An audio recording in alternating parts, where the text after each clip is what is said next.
Hello बच्चों, let's read out the question first. A rectangular coil 20 cm by 20 cm has 100 turns and carries a current of 1 ampere. It is placed in a uniform magnetic field of B, 0.5 Tesla with the direction of magnetic field parallel to the plane of the coil. The magnitude of torque required to hold this coil in this position is. So देखिए according to question हमें एक rectangular coil दे रखी है, यानी कि उसका area हमें दे रखा है 20 सेंटीमीटर बाय 20 सेंटीमीटर की. सो यदि मैं इसको मीटर में करूं तो ये क्या हो जाएगा 20 into 20 into 10⁻⁴ मीटर का स्क्वायर. ठीक है, और ये स्क्वायर कॉइल में कितने नंबर ऑफ टर्न्स है 100, यानी कि n का मान हमें दे रखा है 100 के इक्वल, और इसमें से फ्लो होने वाला current I is equal to हमें दे रखा है 1 एम्पियर के इक्वल, और इसे प्लेस किया जाता है in a uniform magnetic field जिसका मान हमें दे रखा है B is equal to 0.5 tesla with the direction of magnetic field parallel to the plane of the coil. देखिए parallel to the plane of the coil है, ठीक है. सो इस कंसेप्ट को हमें यहाँ पर ध्यान में रखना होगा क्योंकि इससे हमें एंगल मिलने वाले हैं यहाँ पर. ठीक, the magnitude of torque required to hold this coil in this position is. So हमें कैलकुलेट करना है टॉर्क टाउ का मान. तो चलिए स्टार्ट करते हैं सोल्यूशन से, but before of its let's talk about the key concept which we are going to use here for this question.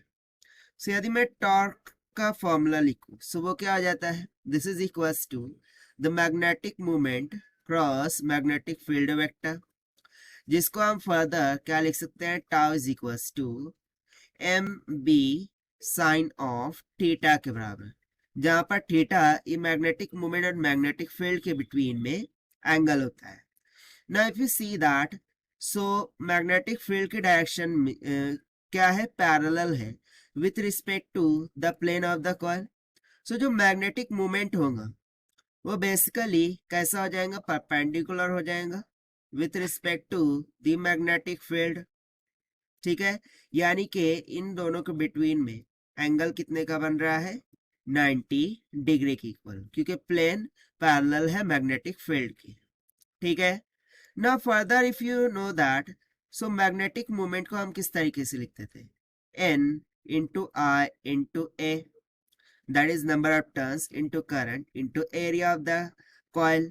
Okay, multiply by यहाँ पर B, और ये हो जाएगा साइन ऑफ 90 डिग्री. ना साइन 90 कितना आता है 1. सो यहाँ से फाइनली मेरे पास टॉर्क का फॉर्मूला क्या निकल के आ गया, NI A B के इक्वल. सो बस अब हमें इसमें सिंपली वैल्यू सब्स्टिट्यूट करनी है और आंसर निकाल लेना है. सो यहाँ से torque tau will be equals to number of turns कितने दे रखे हैं 100 multiply by current 1 ampere multiply by area कितना निकाला हमने, देखिए 2 2 जा 4, सो ये हो जाएगा 400 मल्टीप्लाई बाय 10⁻⁻⁴, क्योंकि हमने मीटर में किया है. ठीक है, मल्टीप्लाई बाय मैग्नेटिक फील्ड का मान 0.5 के इक्वल. तो देखिए ये 2 0 है और ये 2 0 है. सो इन 4 0 से 10⁻⁴ यहाँ से कैंसिल हो गया. ना 0.5 मल्टीप्लाई बाय 4 कितना हो जाएगा 20, लेकिन ये एक पॉइंट की वजह से 0 क्या हो गया, कैंसिल. यानी कि सिंपली जो टॉर्क है यहाँ से कितना निकल के आ गया 2 न्यूटन मीटर की equal.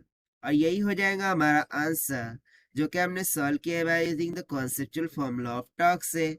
Now let us take the option. So option C will become correct.